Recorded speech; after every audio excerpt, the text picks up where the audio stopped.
Welcome back to the news at 10. FIFA's disciplinary committee is looking into Colombia defender Juan Zuniga's challenge that left Neymar and the Brazilian nation in agony. Zuniga bundled into the back of Neymar 2 minutes from the end of Friday's World Cup quarterfinal, putting the Brazil superstar out of the rest of the tournament. Here are more updates off the pitch at the ongoing FIFA World Cup. Manufacturers of Chivita, Hollandia, Capri Sun and Cheese Snacks range of products.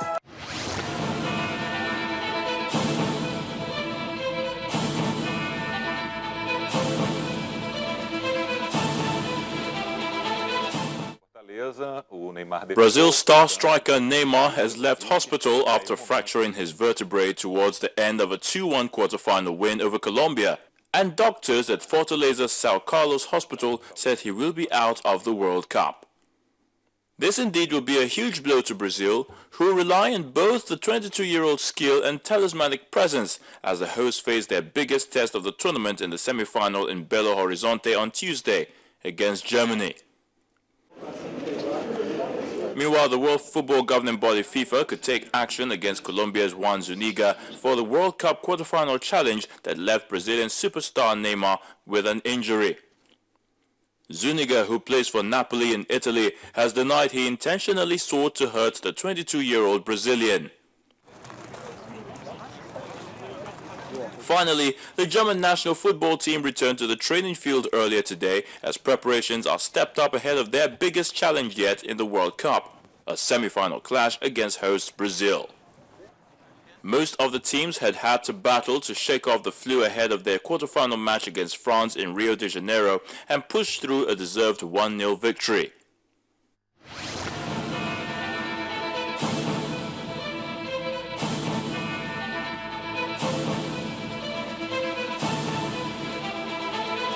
Chi Limited, manufacturers of Chivita, Hollandia, Capri Sun and Cheese Snacks.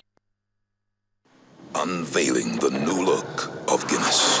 Discover a colorful world of more.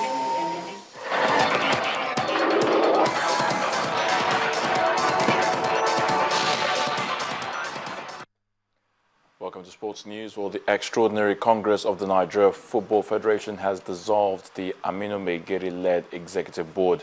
Now, rising from a meeting held in Abuja, members of the Congress who endorsed the appointment of Mr. Lawrence Katken as the Acting Secretary General of the Federation accused the Megeri-led board of secrecy in the finances of the Federation, as well as manipulation of NFF statutes to suit his interest. The Congress also reconstituted the NFF Electoral Committee and the NFF Appeals Committee to prepare ground for elections into the NFF Executive Board.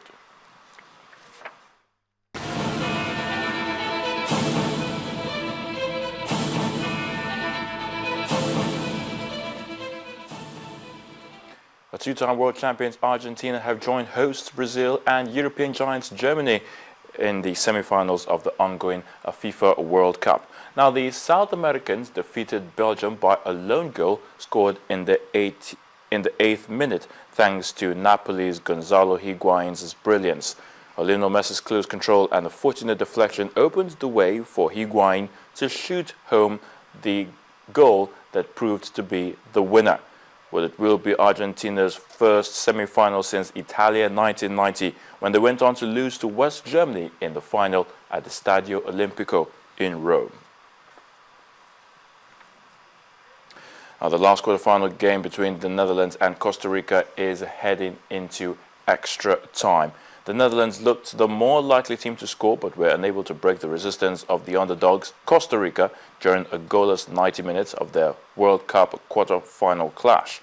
Costa Rica goalkeeper Keylor Navas pulled off a string of fine saves to keep the sides on level terms, including one from Robin van Persie after 21 minutes, and another from Memphis Depay, and a third from a Wesley Sneijder free kick.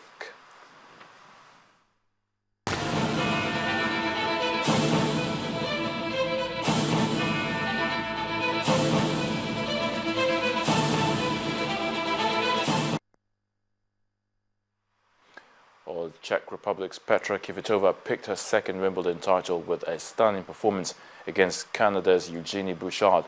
The sixth seed reclaimed the title she first won in 2011 with a 6-3, 6-love victory in just 55 minutes. A 20-year-old Bouchard, however, made history by becoming the first ever Canadian to reach a Grand Slam final. It was the quickest final since Martina Navratilova took 54 minutes to defeat American Andrea Jaeger 6-love, 6-3 back in 1983. 53 minutes.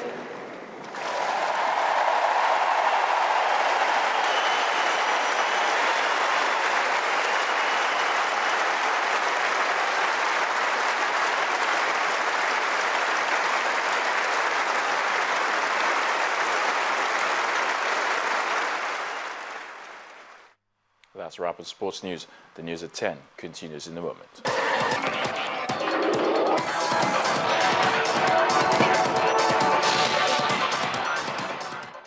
Unveiling the new look of Guinness. Discover a colorful world of more. On the foreign scene, the leader of Islamist militant group ISIS, Abu Bakr al-Baghdadi, is asking Muslims to obey him in his first video sermon. Baghdadi has been appointed caliph by the jihadist group, which has seized large areas of Iraq and Syria. The video appears to have been filmed yesterday during a sermon at the Al-Nuri Mosque in Mosul, northern Iraq. It surfaced today amid reports that he had been killed or wounded in an Iraqi air raid. In the sermon at Mosul's most famous landmark, Baghdadi praised the establishment of the Islamic State, which was declared by ISIS last Sunday. Experts say the reclusive militant leader has never appeared on video before, although there are photographs of him. And finally tonight, a Chinese farmer is in the news for the right reason. He Ling Kai has developed a suitcase scooter capable of carrying both passenger and personal belongings. And guess what? He got the inspiration watching tired travelers struggling to carry their heavy suitcases in traffic. 2 decades, 1 million Chinese yuan was all it took for this farmer, He Ling Chai of Changsha City, to put together the idea of this suitcase, which doubles as an electric scooter. The 3-wheel scooter weighs 7 kilograms, about 15 pounds. Designed with short distances in mind, it can reach a top speed of 20 kilometers per hour and has a battery life of 5 to 6 hours. This is an invention Lang Chai hopes would revolutionize transportation and ease the pain of travelers. I am quite positive about this invention's future development. First, it is easy to carry. Secondly, it will be sold at a low price. And thirdly, it will solve problems that countries are facing, such as heavy traffic, parking problems, and it won't cause any environmental or noise pollution. So if you're headed for the airport to catch a flight or the bus station, to beat the traffic, you may need the suitcase scooter.